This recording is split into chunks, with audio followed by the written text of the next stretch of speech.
So sorry for the delay, but this was a clausur, so I think this was as important as the lecture. The booking was some kind of overlapping. So what did we do last time? We started with satisfiability checking. And we already have seen three components of checking propositional logic formulas efficiently. The first was somehow I have to enumerate over the assignment. And the key to do it is not to look at complete assignments, but look at partial assignments. That means I have some heuristic that tells me which variable I will take next in the tree, and which direction to go, and with which sign, so which of the two low and high subtrees I follow. So this gives me a literal, and afterwards, before I assign the next literal, I look what kind of consequences does my choice have. That means I make Boolean constraint propagation. I look at implications that are implied by my decisions until now. And of course, it can happen that I took a subtree which is undecidable, in which there are no solutions. And in this case, I have to have a possibility to resolve the conflict, backjump somewhere in the tree, and branch into other subtrees. Here for the first one, I short go black to remember what we did there. We looked at static variable assignments, like, for example, I have a static order and always assign true to the literals. But we can have also dynamic one. This is the dynamic largest individual sum, which tries to give more weight to literals which imply faster in more clauses. And then we had the Jaroslav-Wang method, which is static, gives literals higher weight, which are more often in shorter clauses. And we will see one more later. For the Boolean constraint propagation, we have seen in this example that, for example, if you have these unit clauses, all literals but one are false, then the last one must be true. This is the way how we imply new assignments. And for the last part, for the conflict resolution, we have seen that if we have a conflict, by the black ones are decisions, the blue ones are implications, and I arrive at a clause in which all literals are false. That's what we said. We would like to have certain clauses. That means, for example, these three literals here give me an asserting clause, because only one of them is at the last decision level. That means if I undo decision level 4, then at decision level 3, this will give me a new implication, thereby cutting down a whole subtree. Not only the current assignment combination, but with this clause I exclude more possible assignments. For example, I exclude independently of the value of kind of independently of the value, let's say x7. I exclude this combination. Okay, and what we do now first is we look first at a short example in which as an assignment we will just take a static assignment with a static sign. For Boolean constraint propagation, we will just do it natively, and then with the watch literals we will do later. And for resolve conflict, we will take this implication tree. So the decision just chooses the next literal, and it gives false to give over as I assign them. Of course, the formula is already satisfied. So if all literals are assigned and I didn't have any conflict, then I have a solution. If I made this assignment, then the Boolean constraint propagation, as we said, gives you new implications, and it gives false back if it has found a conflict. That means a clause in which all literals are false. And it gives, so if there are no conflicts, then I will continue with the next decision. And if there is a conflict, then I make resolve conflict. Resolve conflict gives me, let's say, by the implication tree, this asserting clause which helps me to backjump. Now you see that this gives me back a Boolean value. So it returns false if resolving the conflict is impossible. Can you imagine under which conditions does this resolved conflict give back false?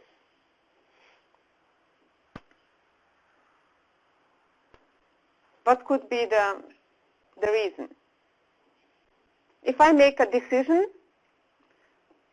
here and I propagate, this leads to a conflict, then is it the case that I cannot undo this decision, that I cannot go out of this conflict by changing some variable assignments?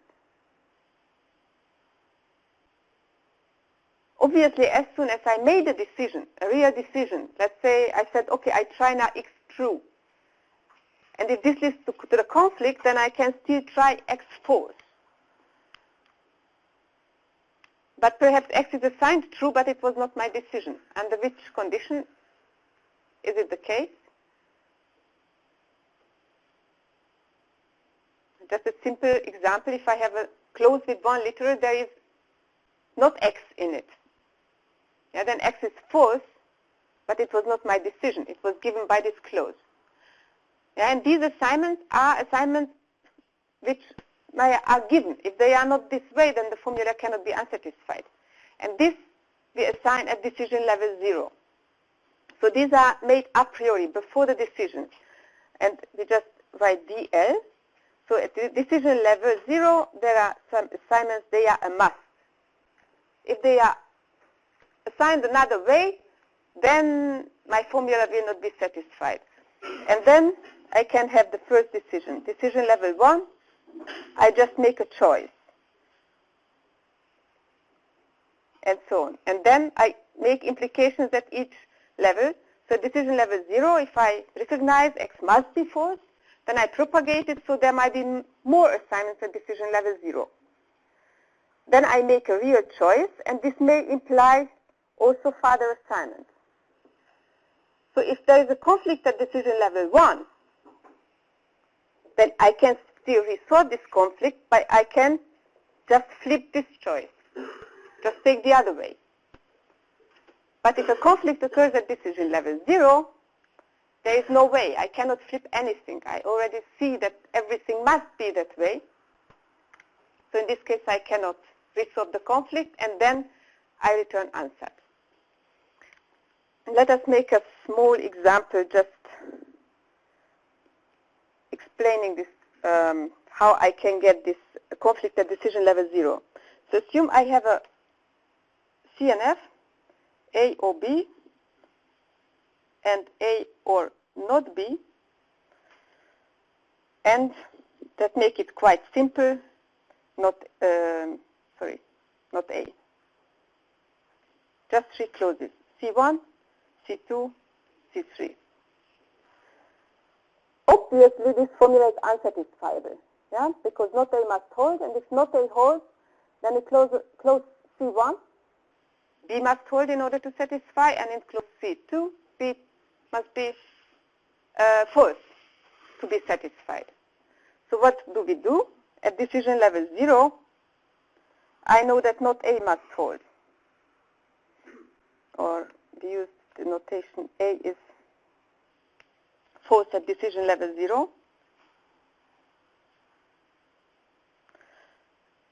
And now, by clause C1, I can imply that B must be true at decision level 0.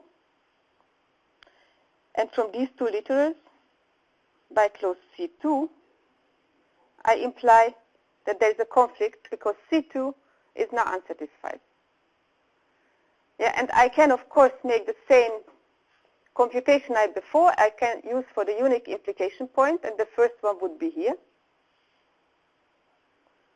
That means I would get the solution that A must hold. A clause with one literal, this is C4.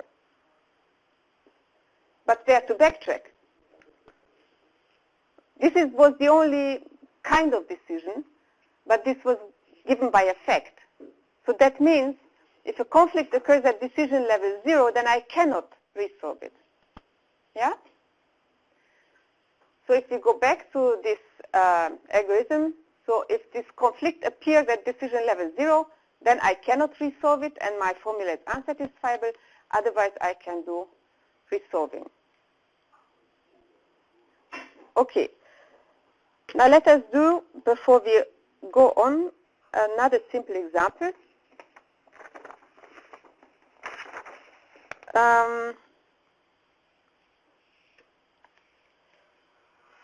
You can remember this example? This one. Yeah, until now, I go through it again.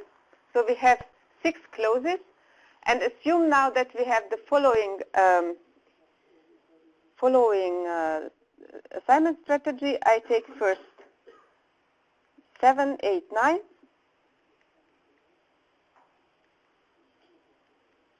And then from 1 to 6. And 7, 8, 9, I assign 4s, and the other ones I assign 2. So this is a strategy for the variable ordering. That means first I take 7, x7 is 4s. If I assign x7 4s, actually nothing happens because 7 appears only here. But by this single assignment, this cost is not violated yet, and it's also not not unit. So now x8 false is the next one. And now, still, we do not get an implication, because now these 2 are false, but they still don't imply anything. There is no unit clause, no unsatisfied one. The next one is x9 is false. Still nothing, now something happens. 7 is false, 8 is false, 9 is false, but we still don't have any unit or false clauses. But the next one, now x1 will be assigned true at decision level 4. So what happens now? We have propagation, and by propagation we see in clause C1, by x1 is true, then this is false, so x2 must hold. Then the next one was C2. In C2 I know x1 was true, so this liter is false. Now also x3 is, this was x7 is also false, so x3 must hold. This is our unit clause. The next one, with clause 3, since x3 and x2 are both true, these 2 liters are false, so x4 must hold.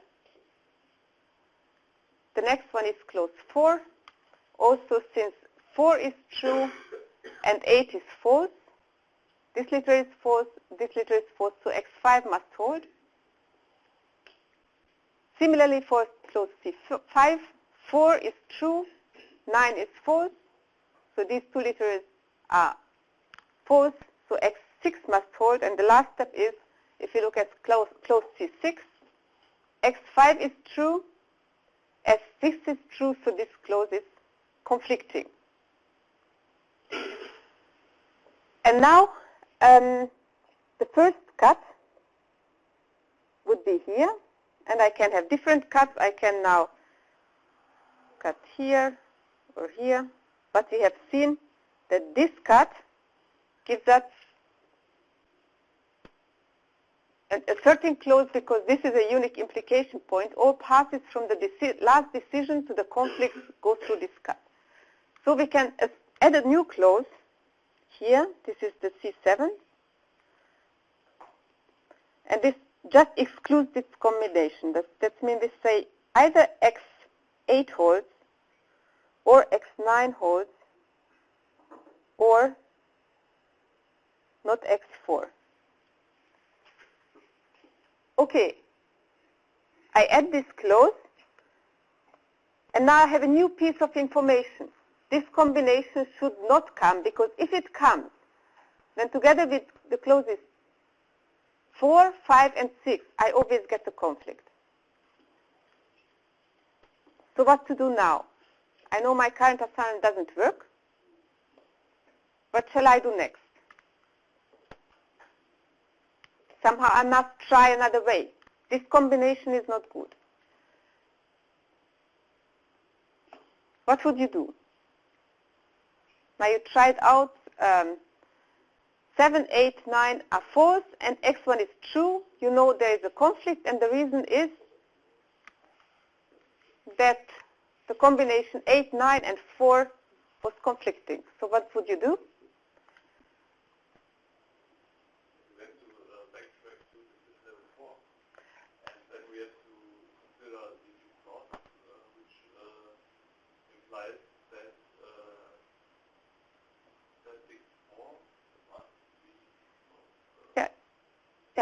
That x4 must be false. Now we had it true, and it must fit. And I backtrack to decision level 3. Yeah, so I completely undo the last level. It could be that I undo even more.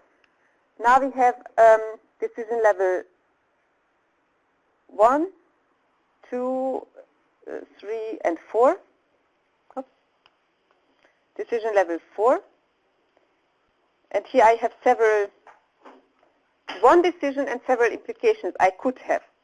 So we undo this last one, and here at the end we will append a new implication due to the new clause because it is asserting that. But it could also be that I would have inserted at decision level 4, 5, 6 something which doesn't have to do anything with the conflict. Literals do not appear in that clause. I would still undo till decision level 3. So the second last decision level in my conflict clause. Therefore, I can, using this conflict, imply some new information. Okay, so let us now look at what happens. Now I must search for it short.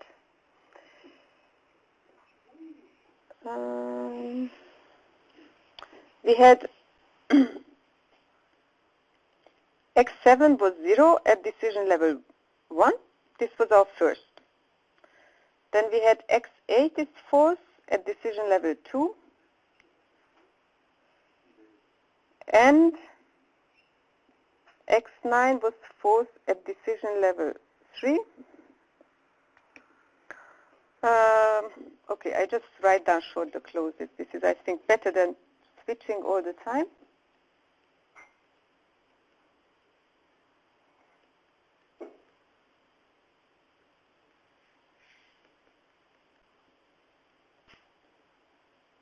The third one was not x2 or not x3 or x4. The fourth one was not x4 or x5 or x8. The fifth one was not x4 or x6 or x9. The sixth one, not x5 or not x6. And now we have the new one.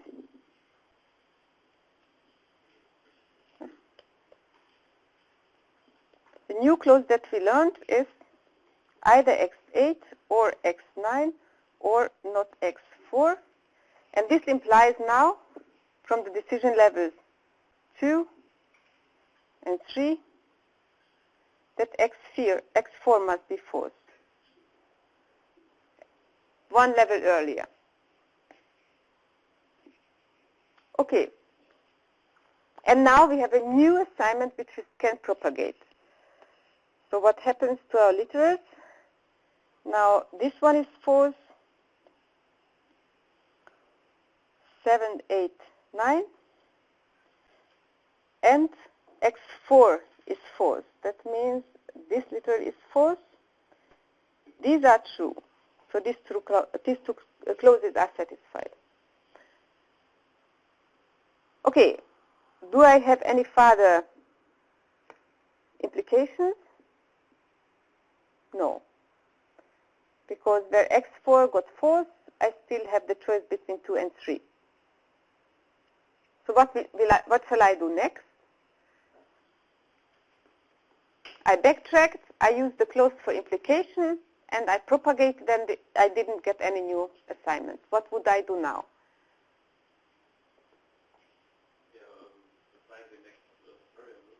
Exactly. And we said the ordering was 7, 8, 9, and then 1 to 6. 7, 8, 9 are already assigned, so I take now x1, and this should have the value true. That means I start a kind of similarly than before, with x1 is true. At decision level, 4. Now, it is similar to the previous case in clause 1. Now, this literally is false, this is false, and clause 1 implies that x2 must be true.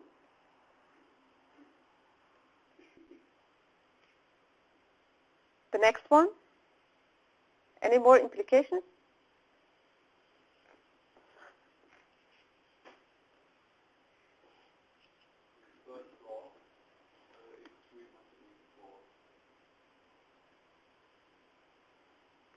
So by x, the value of x2 and the value of x4, it is given by clause 3 that x3 must be false at decision level 4. So this is now satisfied. Something else?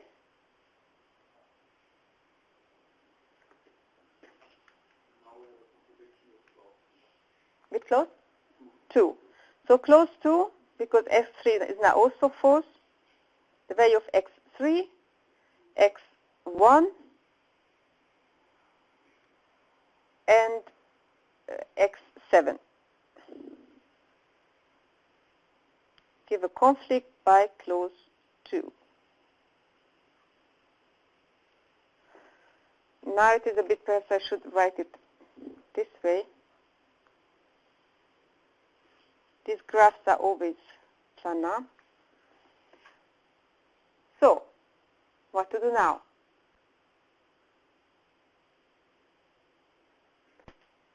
We said we would like to have unique implication points in this graph. That means nodes such that all passes from the last decision, and this was this one, to the conflict lead through this node. What is a unique implication point in this graph?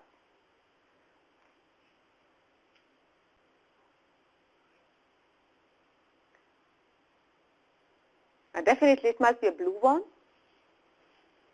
Yeah, because passes from the last decision to the conflict are always blue. That means the implications must be on the last decision level. Because from decisions at earlier levels do not lead, so passes from the last decision do not go through earlier decisions. This is just the timeline.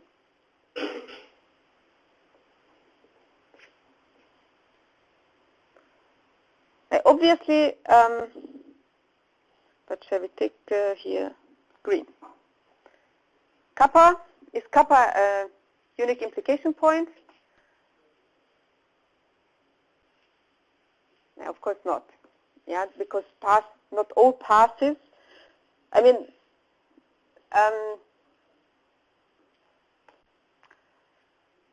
yeah, it's a question of definition. So anyhow, it doesn't help us, yeah, because if I take the conflict itself, this would correspond to this cut. I would have x1, x3, and x7. I have already disclosed, so adding this clause wouldn't help me. So kappa is not good. What is about x3? Do all passes from x1 to the conflict go through x3? They are not. I have here this line. This doesn't go through x3, so x3 is also not good. It is not a unique implication point. Of course, at earlier levels, they are also not. So the only one remaining is x1. This is the only unique implication point, so this is the first one. That means there exist cases where I do not have in middle of the graph some implication points. In this case, I have to go back to my decision. So x1. That means I get a new clause. Perhaps I take it green. That means the current assignment for x1 together with the other values is not fine. But now if I do the cut backwards, that means I had here, this was my conflict. Now the last implication was C3, X3, that means I can take also this one. And if I now have this combination, X1, X4, and X7.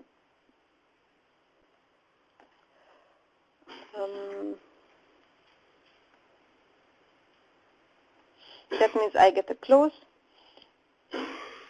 Either I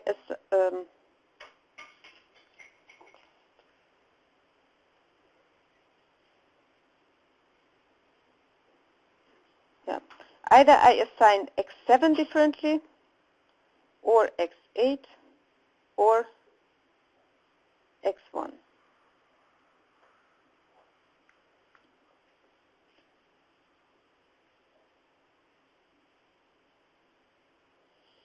Okay? And now I undo the decision level until the second last. That means until X7. X8. And at decision level 2, now I will imply that X1 must be true. Yeah. Why did we choose X3 instead of X1? Because if I take X3, the cut,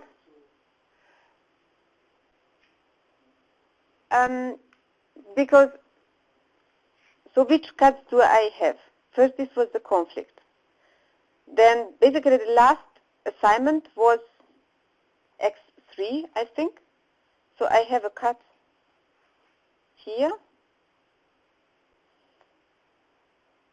I could also cut at the other levels different. So I could also take X2. This is actually our current cut. I could also cut, for example, here. Yeah, and actually, the farther I cut at some level, I arrive at the decision. This is now the combination of the decisions. So everything what is on the left of the cut builds my close, because they imply the conflict. And now we took, I removed those which we did not take. We took this one, because if we take this one, then the literals on the left-hand side from this cut, this is this one, oh, sorry. Oh, indeed, this was X4.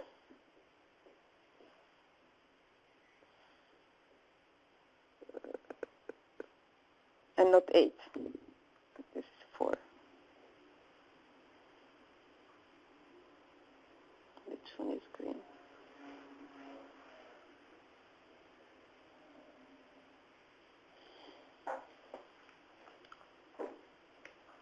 Yeah. So one of them, oh sorry, this is not green. We continue with red. And this one and this one. So these are the lines that go through the cut. So one of them must be changed, because otherwise it will always lead to the same conflict by the clauses C2 and C3 and C1 on the top. Okay. And what we do now, 7 is at decision level 1, 4 is at decision level 3, and X1 was at decision level 4. So I undo decision level 4, and then at decision level 3 I can have a new implication. So we undo the last decision. This is the blue things.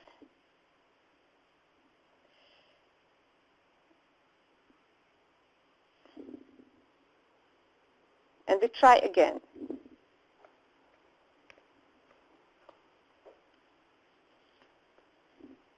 So now with the help of the new clause, I will imply with from x7 and x4 from the current values that x1 must be false at decision level 3.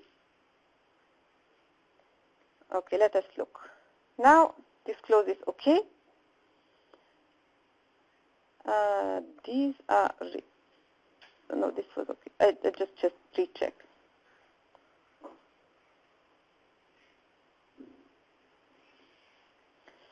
Oops, sorry, removed too much. This was 1, 2.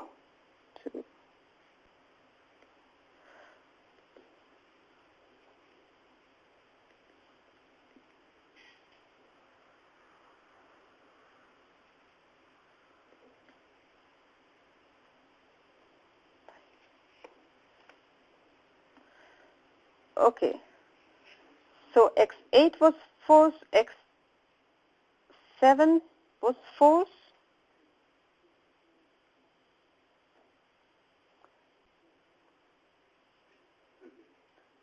and 9.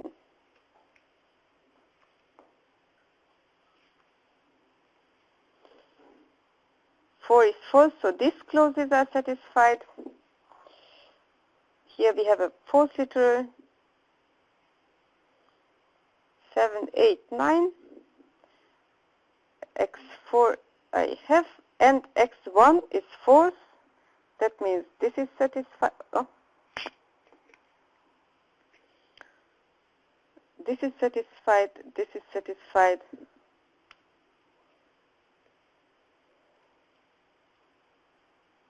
Yeah, I think that's it.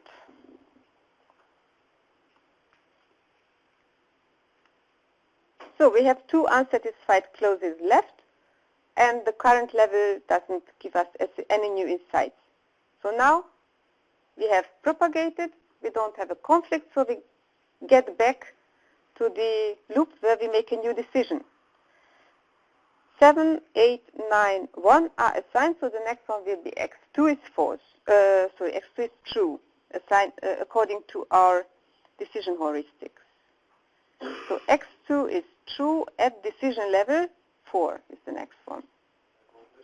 Mm-hmm.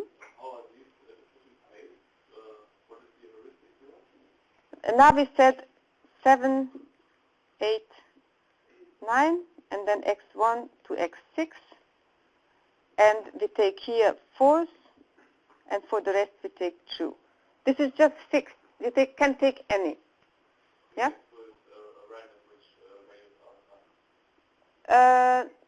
No, it is also fixed. So these are the variables and these are the values. Both are fixed by a heuristic. Yeah, they must be given initially. In this case it is static, but we have also seen already one dynamic heuristic, and we will see one more. So according to this heuristic, I take now x2 true. What happens? This literal is true. This is false. So but these 2 clauses are satisfied, and from C3 I get from the value of 2 and from the value of 4 I get that x3 must be false.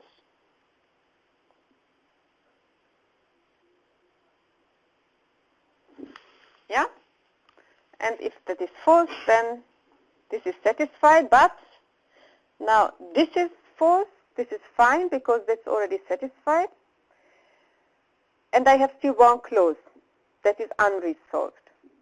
But no more implications, so at the next level, what will I do?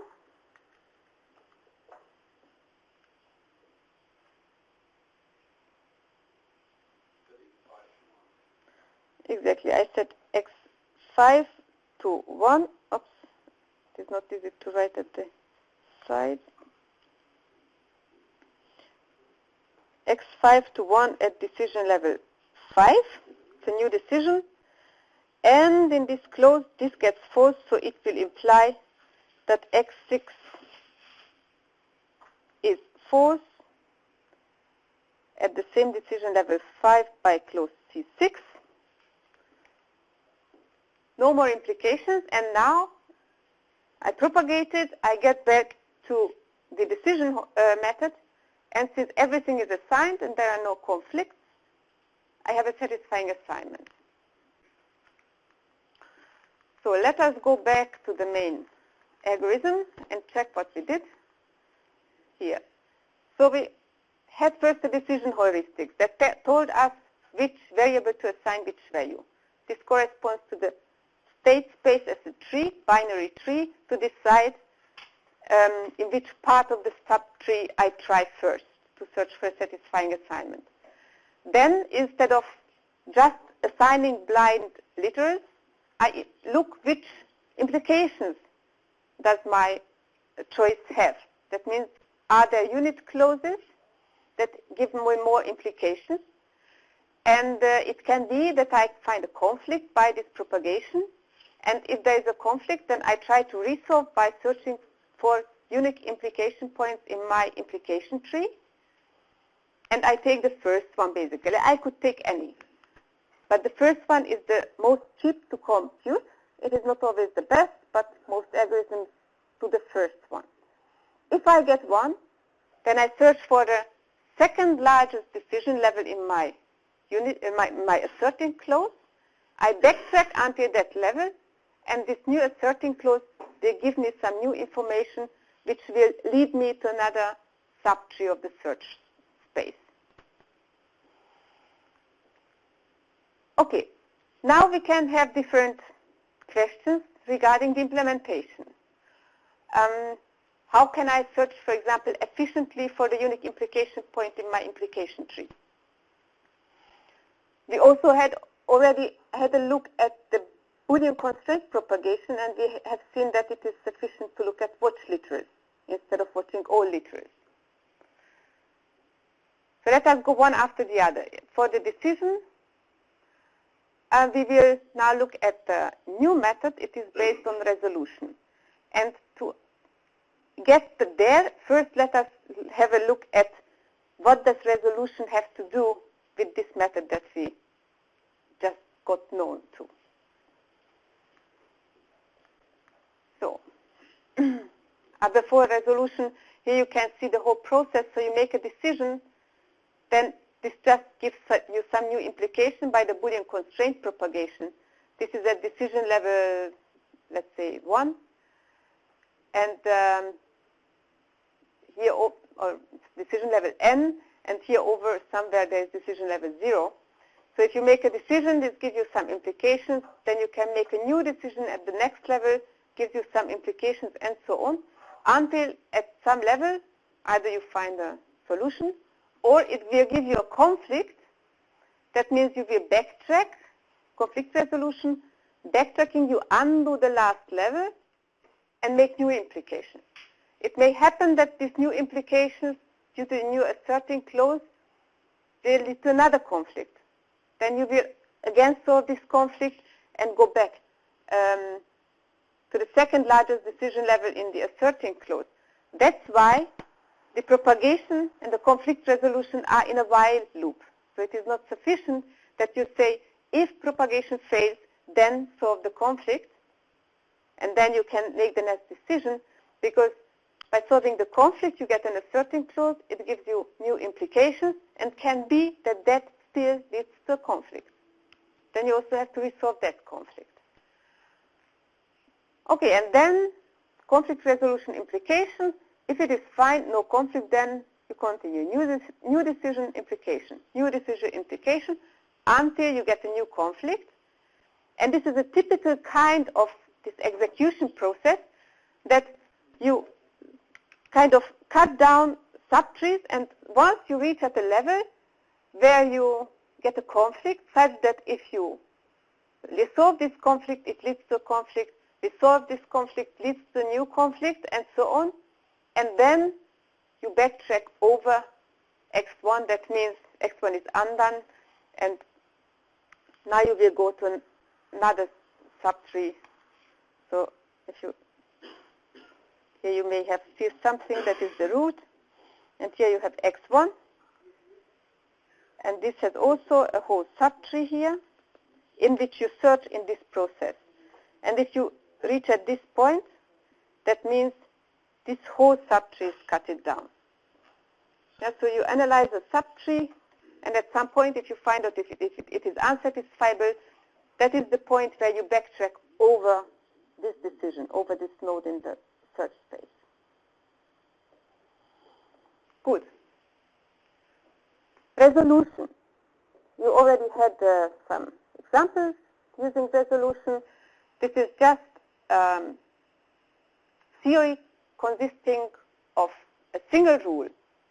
This rule tells you if you have a conjunctive normal form formula and you have two clauses in it, in one clause there is a literal, in another clause there is the same literal but negated, then it is true that the rest of the first clause without the literal and the rest of the second clause without the negated literal, one of them must be true.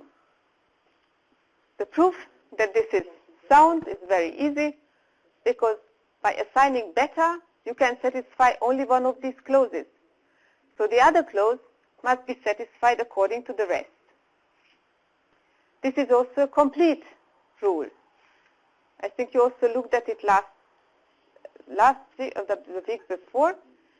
That means if I have a formula in C and F, then I can derive the empty clause if and only if my formula is unsatisfiable. So an example is I have these two clauses, here with x1, here with not x1. If x1 is true, then x3 or not or x4 must hold to satisfy the conjunction. And if x1 is false, then this clause is satisfied, but then x2 must hold. So, what is now the relation of resolution and conflict clauses? Because for conflict resolution, that's why also the name, we will use resolution. Consider this example. This is a part of what we already had. We had here some of the clauses. We had a conflict. And we said this cut in the implication tree is the unique implication point. And this gives us this new clause C5.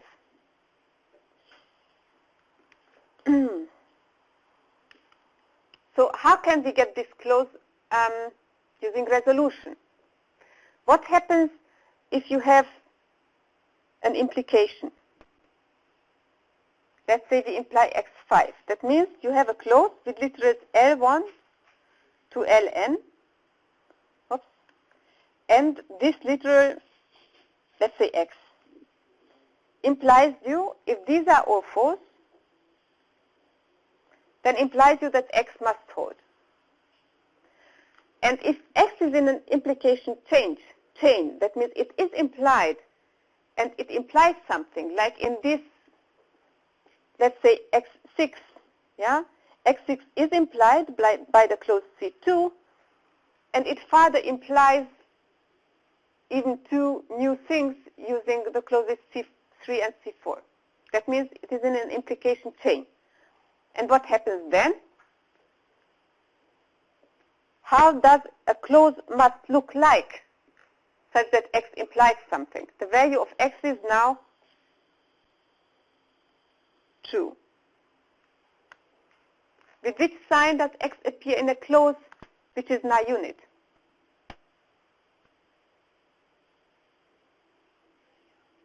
There is a clause now, x became true, is implied by this clause. How does another clause must look like? Exactly. So that I have something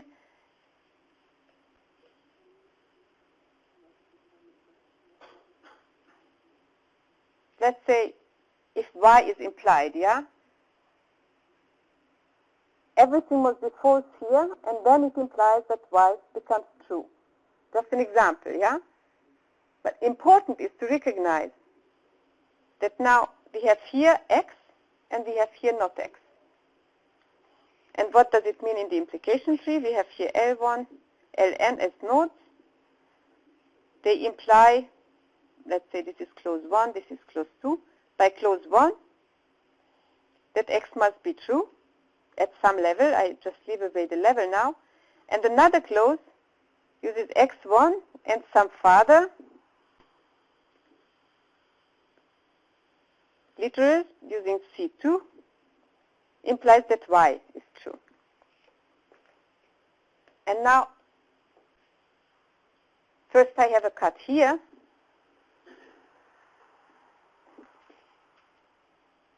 And I can also have a cut here.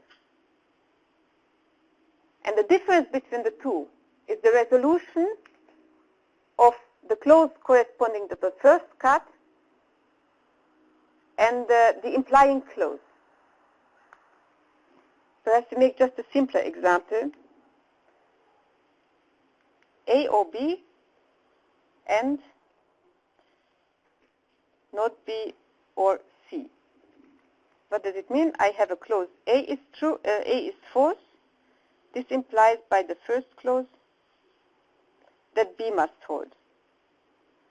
And by the second clause, this implies that C must hold. How do I get the new cut? This. I still need a conflict. Let's say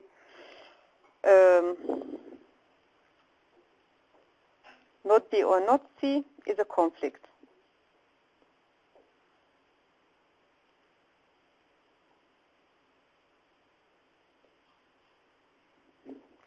So this cut corresponds to my conflict clause C3. And now I can take the last implication and just change the cut by including C1 to the other side. Yeah, before was C2 on the left-hand side belonging to the clause. So to this cut, the corresponding clause is not B or not C. And if I include C1, then I have here on the left-hand side only B. Yeah? Is it clear? How do I come now from not B or not C to B? Now, yeah, I make resolution with the implying clause, with the clause that implies C. This is the clause not B or C. C was the literal here, which now I take into the cut and I make resolution. Then I just get not B. Sorry, this is not B. Yeah, this is the very simple example. And this is because if something is implied and it implies itself, then I have once positive, once negative, and I make resolution that it is corresponds to just including this literal into my cut. So in this case, if we start from the first cut where the conflict is, this is just my conflict clause C4. And then assume that the assignment order was X4, 5, 6, 7. I can go in any order, but let us make the reverse order. So we take first the last literal that applies in C4, and this is X7. This was the last one that was assigned. So I check what was the reason for implying X7. This was the clause C3. So I make resolution with C4, which is now the conflict, and with C3, which implied X7, and then I come to this cut. So this was the first cut. Now I include 7, then I come to this cut.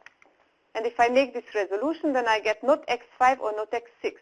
And this corresponds exactly to the left-hand side nodes, so the nodes which are which have some transitions through this cut. But now it is still not asserting. I have 2 literals at the last decision level, 5. So I continue. Now in my clause, the last assigned literal is X6. So what was the reason for X6 is C2. So now I try this cut.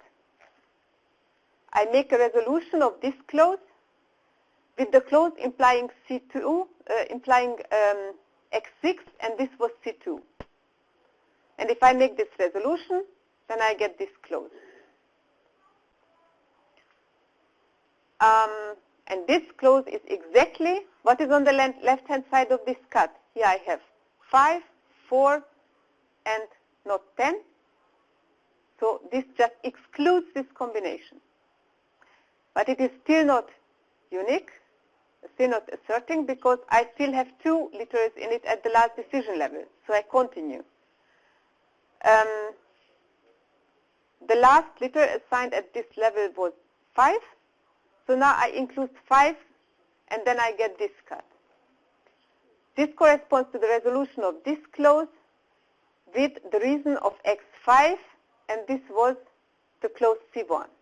So if I make resolution of this clause with the clause C1, then I get this one. And this is exactly what is on the left-hand side of the red cut. And this is not asserting. It has only one literal. So this is the relation of the implication graph, and especially searching for unique implications points in the implication graph, and resolution. So basically what I will do is, if I have a conflict, if the current decision level is 0, then it means the conflict cannot be resolved and my problem is unsatisfiable. Because at decision level 0, I had only must assignments and no choices. Otherwise, I take the conflicting clause in which all literals are false, and I repeat the following. I search for the last assigned literal in this clause. Then I take the variable of this literal and search for its reason. Why is it assigned? So I get the so-called antecedent clause, and I make a resolution of my conflict to my conflict clause and the implying clause for the lastly assigned literal in this clause. And I get a new clause, and I check if this clause is already asserting. That means if it has only one literal at the last level. And if this is the case, then I'm ready. I'm done. I can add this clause to the database and return that I could resolve this conflict. Otherwise, I again take the last assigned literal in this clause, take its reason, and make resolution to it. And check again if it is asserting. And I continue until I get an asserting clause. So there might be now one question. Does this procedure always terminate? Or can it be that at some point I get a reason for a literal? Yeah. I get a literal which doesn't have reason because it was a decision variable. Can it happen? Is there always an asserting clause? So basically these are two questions. First, does it terminate? Is there always an asserting clause that at such point the algorithm will stop?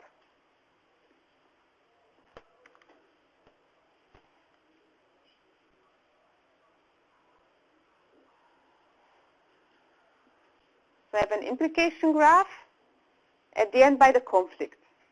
And I move the cut backwards towards the decision by taking one assignment on the left-hand side of this cut to the right-hand side. I just move my cut such that I include this point.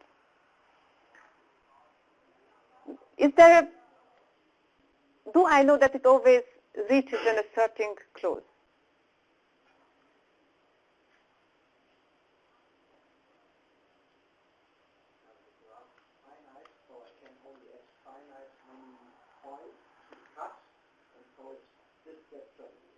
Okay, so it always terminates.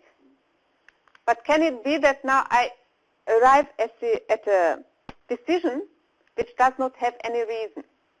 Because I decided it. It was not implied by a clause. So that I try to resolve a clause with another clause which doesn't exist. Can it happen?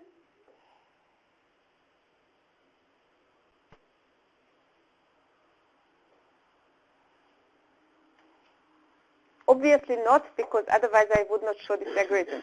So the question is rather why it doesn't happen.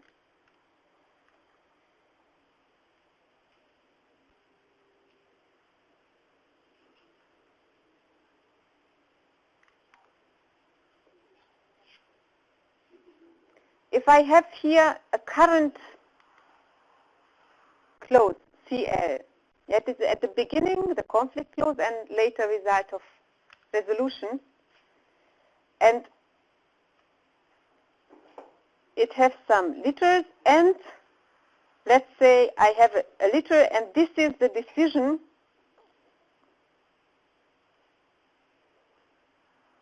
the last one.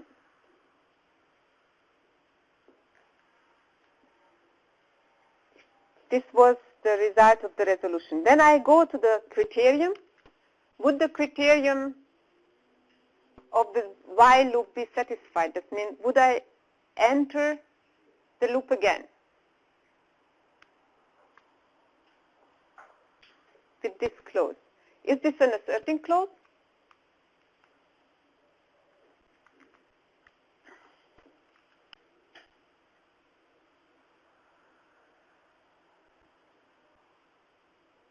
Is this always an asserting clause?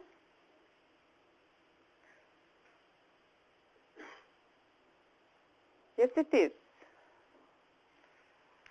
But why? Why it cannot be that one of these letters L1 to Ln are at the last decision level?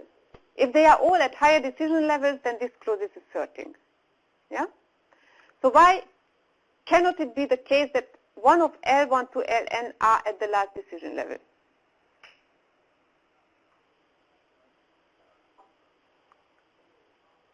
Is the question too hard or too easy? What do we do? In the conflict clause, I may have several letters at the last decision level. Yeah? Then I take the last assigned one and make resolution with its reason. Can it be that this last assigned one after the resolution is still in the clause? No, of course not. I just made resolution to it. One implied it. In one it implies. They appear obviously only once in each clauses, otherwise the clause would be conflicting or trivial. So in the result, this letter doesn't appear anymore. So the next one, the last assigned one at the decision level, is a kind of writer back in my implication queue. Yeah, so if this is the implication queue,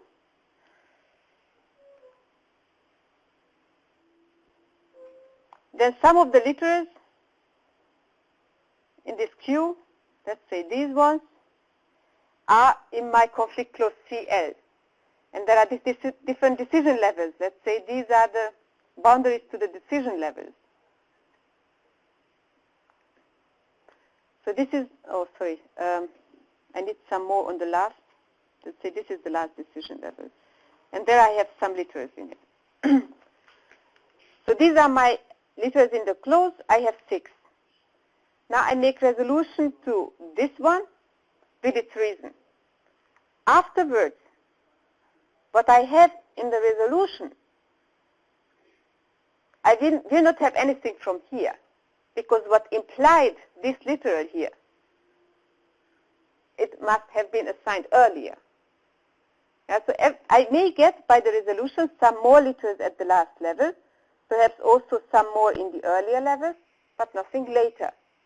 So if I make resolution, then this one will be removed. I get some new ones. But in the implication queue, I always go backwards. So now I make resolution for this, of the current clause with its reason, and I may get some further letters at earlier levels, but not later. So I continue this, and perhaps I reach here, after making resolution to all of these letters, I arrive here where I have only one. If it is not a unique implication point in the sense that it is the only one, then it might be in the middle of the implication graph. But in worst case, I go back to the last decision, and then there is no one before at the last level. So at latest at that point, this is the only letter in my clause. That's why if I have here a clause CL, then it always holds that either it does not contain the last decision, or if the only liter at the last level is the last decision, then this criterion will stop my loop. I will exit the loop because then this clause is unique. Yeah? We will make some more examples. So again, for our example, we had clause 4 was the conflict clause. The last assigned liter was X7, and its reason was C3, so I make resolution to C4 and C3. I get this clause. Then I again get the last assigned literal here. In my case, this was C6, X6. I get its antecedent. The reason was the clause C2. So now I make resolution to this clause and C2, and I get this clause. Now I check at the last level I still have more than one literal, so I enter the while loop again. I take the last assigned literal is X5. Its reason is the clause C1. I make resolution to this clause and C1, and I get this. And this is unique because I have only one of them at the last level in our previous example. So there is only one liter at the last level assigned. Good. We will make some examples to it, which will give you more feeling to how it works. But now, since we know how conflict resolution works, we can also talk about two further points. First, if a formula is unsatisfiable, then how can I get an explanation why it is unsatisfiable? And secondly, we will get known to a new variable assignment heuristic. Let us start with the first point, unsatisfiable core. So we have a C and F formula, and it is unsatisfiable, and I would like to have an unsatisfiable subset of the original closed set, which is a kind of explanation why the formula is unsatisfiable, because this subset is already unsatisfiable. So for example, if I have not A and let's see, trivially A and some other clauses, then of course these two clauses are already unsatisfiable, and the rest doesn't have to do anything with it. It can also be that later I have B and not B and some more. So the unsatisfiable core is not unique, then maybe several. And in this case, if there are several, then I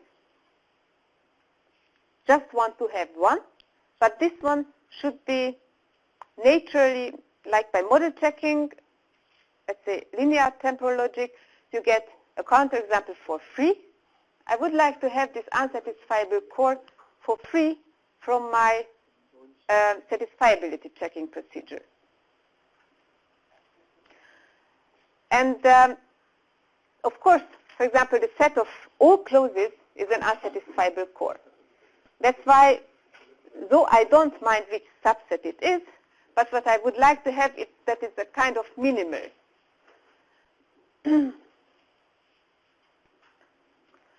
So, or even if not minimal, perhaps, yeah, as small as possible. And what we can do is, each time we got a conflict, we use some clauses for resolution to derive a new clause. And this new clause, again, can be used to derive, in case of further conflicts, further clauses. And we can show that the set of those original clauses that were used for resolution in conflict analysis during the subsolving give us an unsatisfiable core, which is in general much smaller than the set of all original clauses. For that, we also have to include the last conflict at decision level 0. It is not always minimal, but so minimal means we can still remove some clauses in general, and it still remains an unsatisfiable core. But this is for free, because if you remember just which clauses were part of the conflict resolution, then we just have this subset directly from the model, from the satisfiability checking. Here you can see an example. So let's say the blue ones are the original clauses, and we had some conflicts, and for example, we used these two clauses to derive a new clause, which was asserting, used for backtracking and new implication. And then these two were used to derive this one. Then this implied something, and using these two, I derived something new by resolution. And using these three, I derived this one, and by these two, I derived this one. And here, from these two, I got a conflict at decision level 0. That means I could derive the empty clause. This could not be resolved anymore. And now, if I go back from the empty clause in this derivation tree, then I get these three clauses. From these three, I can derive the empty clause. So you see that by using the set of clauses which were used for resolution, I would get this 4. But actually this one I didn't use for deriving the empty clause. So this mechanism doesn't give us any minimal set, but it is in general small enough. So it is not very far away from being minimal. However, this clause was not used for resolution. That means we do not put it into the unsatisfiable core. If we look at something similar from for an example, these are the clauses we have, and you can use, for example, these two clauses by resolving for x2, making resolution, then I get this clause. From these two, I get not x3. By resolution for x4, I get not x3. Then I can make resolution to these two, then I get this clause. Here with the clause not x6, I get this one. Then with not x1, I get the empty clause. And perhaps during the search, I also tried this subtree and I derived here one clause. So I have a kind of set of original clauses. I have a set of implied clauses or derived clauses. And at the end, due to the conflict, I have an empty clause. And I go back, and every clause which were used for resolution on the path to the empty clause build an unsatisfiable core. And here I have also one clause which was used for resolution, but it is not in this tree leading to the empty clause. So already without this one, this is an unsatisfiable core. Good. Now, before we come to the last decision heuristic that is used in most solvers, first the question. I introduced this algorithm in which you, in a loop, what we do, we can make an assignment, we propagate this assignment, and if we have a conflict, then we make resolution in a loop. So we have two loops, first one for the assignment, and second one for propagation and conflict resolution. So can it be that this algorithm doesn't terminate? This is, of course, an important point. Because if it doesn't terminate, then we are not complete. So proposition logic is decidable. Because I have finitely many assignments that I have to try. So let us ask the question, is it true that the solver never enters a decision level with the same partial assignment twice? So I can have something at decision level 0, decision level 1, decision level n,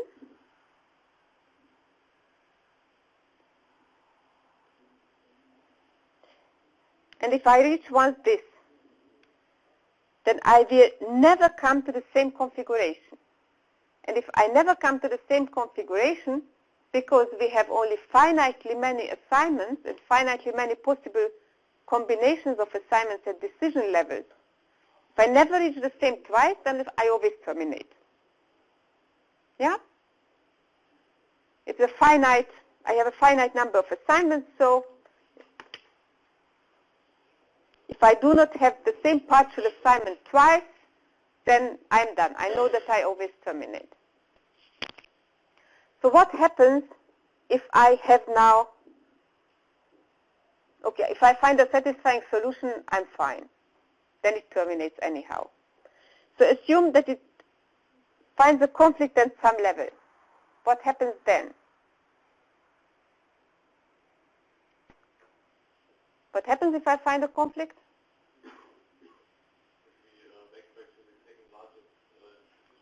And?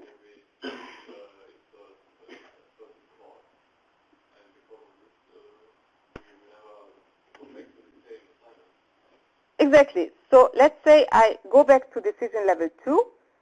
That means at the end I append something on it. This is new. And if I either afterwards I find a satisfying assignment, or I get again a conflict, and I will undo also this part, but then somewhere above it I will get some new assignment. So can we perhaps define an order on partial assignments from which we can show that it is terminating because it has the smallest element? And the execution of my algorithm should follow this order. So if I make an execution step, then the order is decreasing. According to this picture, it is actually quite straightforward. So let us make another picture, perhaps better illustrating.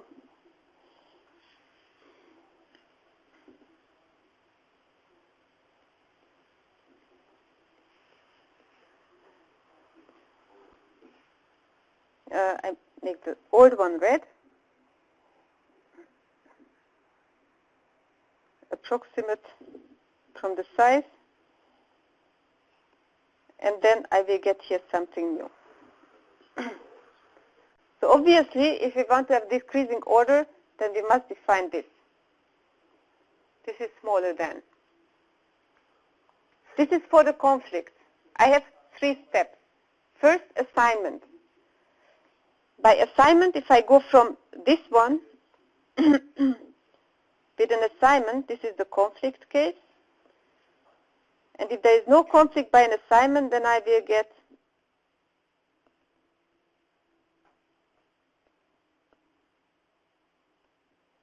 I keep the same as before. And at the last level, I will make a new assignment at this at the n plus 1. I will make a new assignment, and this may imply some new implications.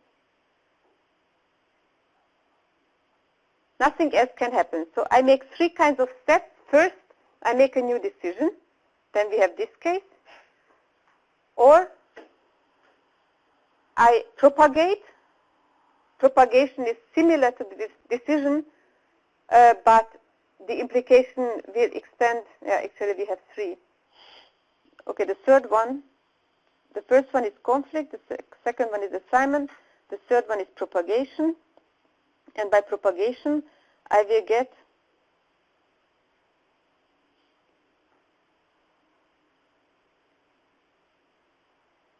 these were the old ones. Then I get, at the last level, I get some more. Do you have some ideas? So I would like to have to define an order such that this one before the step is always smaller than what comes after, and I have 3 cases what can come after. First, I can make a new assignment. This is number 2. Then I just get here a new decision level, actually just a new level. This is the decision. Then I can propagate this decision. Then here I can just append something to the last level. Or I have a conflict Then I undo some levels, and on the second last level in the assertion clause, I get some new assignments. So now try to define an order such that the partial assignment before the step is less than after the step in all three cases. I think one partial assignment is smaller than the other. If the one partial assignment contains at least one decision level which has fewer clauses. And the one above?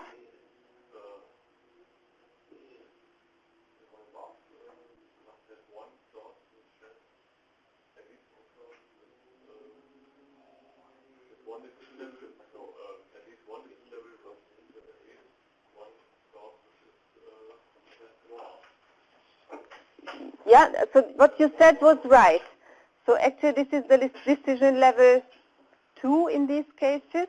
Yeah, if I make it green, the decision level 2 here is, here I have the same plus more. Here I also have, I don't have that box. Assume this is now decision level 2. I have the same as before.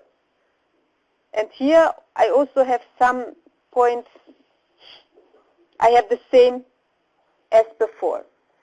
And so I have one decision level where I have either the same assignments or more than before. The same plus some more. This was right.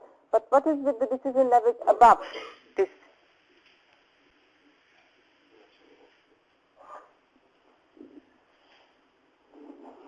These are not these here. Yeah, decision level 1 and 2. What is about them?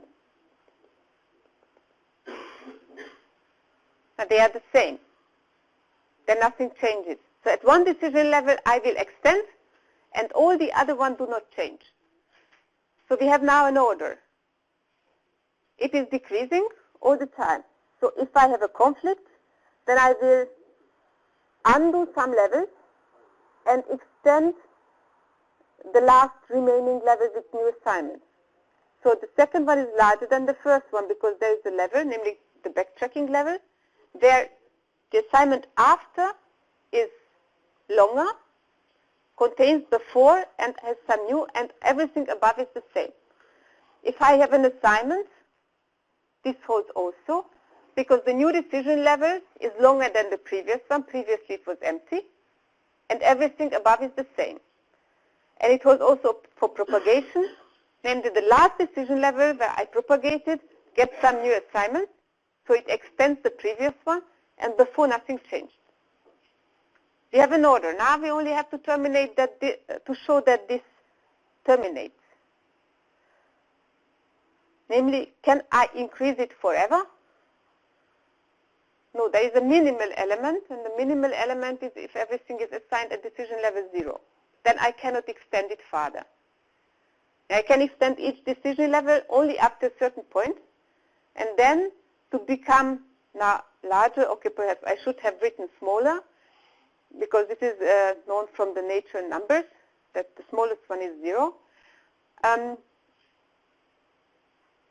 If I cannot extend the decision level arbitrarily long, because I have only finitely many variables, so if I have to want to make it, in this case, larger, then I have to go back one decision level and extend that.